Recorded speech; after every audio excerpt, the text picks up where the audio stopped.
Now, some of you may remember last year, there was a bunch of people going around calling themselves veneer techs.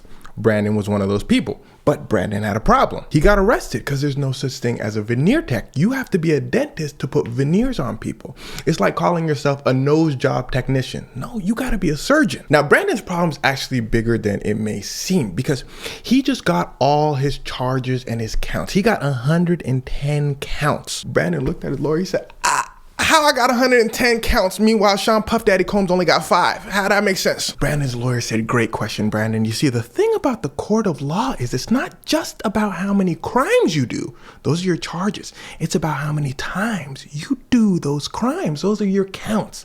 And since you practice, no offense, on a whole bunch of people, you got a whole bunch of counts. Brandon said, okay, that makes sense. But what I did wasn't that bad, right? It was bad. You see, this whole thing started a few years back when Brandon noticed that everybody and their moms wanted veneer. So he said, look, all you got to do is glue the teeth on the teeth. Let me just do that. So Brandon started a business calling himself a veneer tech. Glue the teeth on the teeth.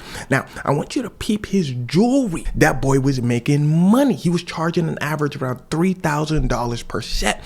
Over the years, he made about $4 million because Brandon was a savvy businessman. He utilized social media to its fullest, and he was popular because the teeth was looking good. Now I know what you're thinking. Well, what's the problem? The teeth looking good, everybody happy. Well, we're going to get to that in a moment. But first, I want you to notice what it says up here. Atlanta's top veneer specialist and trainer. He made money training people in this tomfoolery. Whole time he knows that you need a license to do this. Brandon said, well, look, as long as the teeth look good, then we all happy.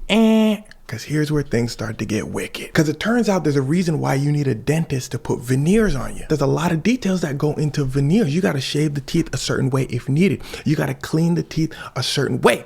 He wasn't doing that. So when people would go to the actual dentist, say, hey, look at my veneers, the dentist would be like, your teeth falling out. In fact, it was so obvious that these veneers were placed by someone without a license, dentists immediately start reporting it. They didn't ask no questions. One of Brandon's patients came out and said, as soon as her dentist looked at her teeth, he said, check his wall for a license. So people had to pay thousands upon thousands of dollars in repairs. Brandon said, what? He said, no, you just got to glue the teeth on the teeth. The police said, put your hands behind your back. So police raided his spot, found out he had prescription level drugs he was giving his patients so he can, add veneers on them. He can't do that. He don't have a license. Found out he'd been doing this for years. Found out again, he'd been charging people thousands upon thousands of dollars.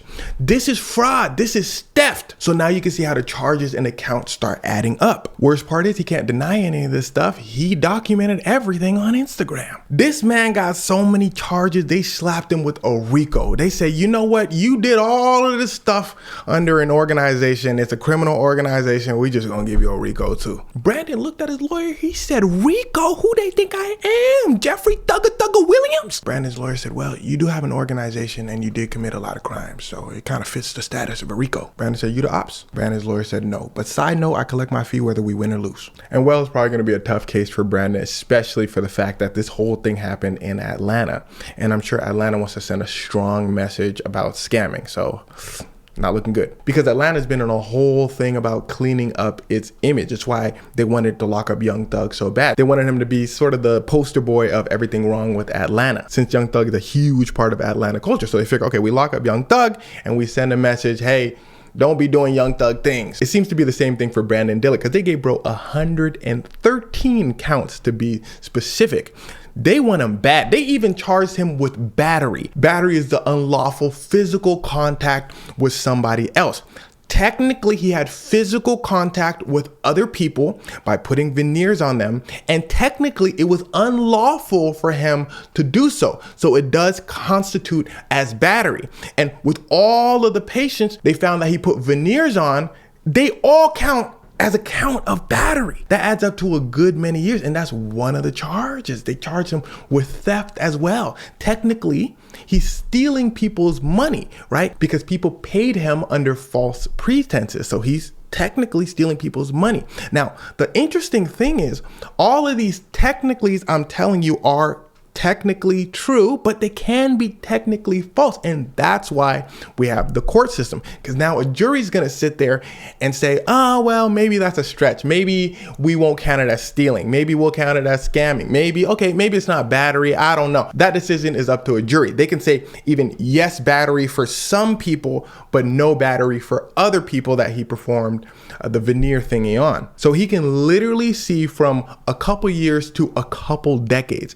We have absolutely no idea how long he's going to be in jail for. These type of cases highly depend on the jury that's selected, especially for that RICO charge. RICO charges are really hard to prove. They tried to get Diddy on a RICO charge, didn't work. They tried to get Young Thug on a RICO charge, didn't work. And it seems that in the court of law, RICOs are like Hail Marys. They're like trending for prosecutors. They basically say, you know what, let's just add this in there. If they get him for a RICO, then they get him for a RICO. If not, then hopefully they get him on all these other charges. Because RICOs, basically, you have to prove this criminal intent with the organ. There's like a bunch of little tiny statutes that constitute for a RICO, and it confuses the hell out of juries all the time. In Diddy's trial specifically, they kept asking questions when they were deliberating. The jury, they kept coming out to the judge and saying, what does this mean again? And even the judge was saying, I mean, use your best judgment, because what is an organization?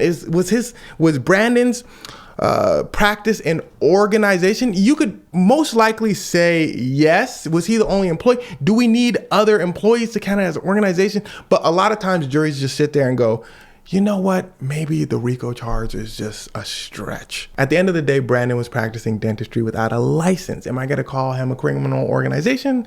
Maybe. I don't know. It's like, again, the Diddy example. They had a bunch of crimes on Diddy, and Diddy technically did these crimes under his organization. So is that technically a RICO?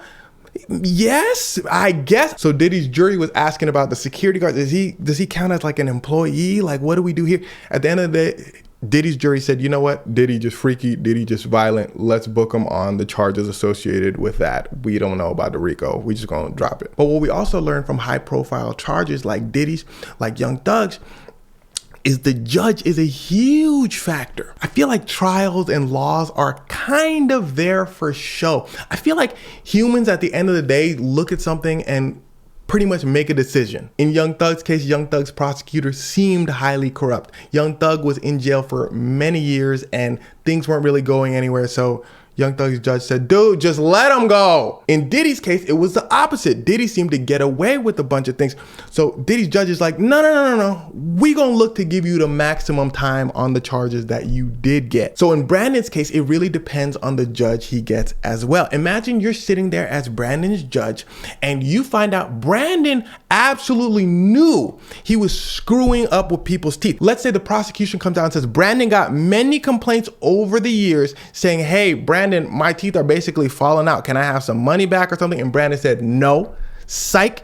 Brandon flashing his jewelry, got the money on, flashing his dollars, flexing. He got the audacity to be on Instagram. He Instagram famous, doing this thing, teaching other people to commit the crimes that he's committing when he knows it's a crime. If you a judge and you sitting there and you listening to all that, and you have the choice between giving Brandon a minimum sentence and a maximum sentence, what are you gonna do? That's why you see defendants coming in all humble, looking down in a suit and saying, man, I really saw the error of my ways, doing all that so the judge can basically sympathize with them and go, you know what, maybe they learned their lesson, let me give them the minimum time. Yeah, that's probably not gonna be the case for Brandon, because again, he was committing his crimes in broad day on Instagram. The judge is probably gonna wanna send a message, hey, you can't be doing all this. It's kind of like what happened to a rapper named TK. In the judge's words, you sang a song called The Race. You was basically making fun of us, saying you doing the race from police. We gonna give you time. So at the end of the day for Brandon, it could absolutely go anyway. He can get anywhere from 0 years, not likely, to decades.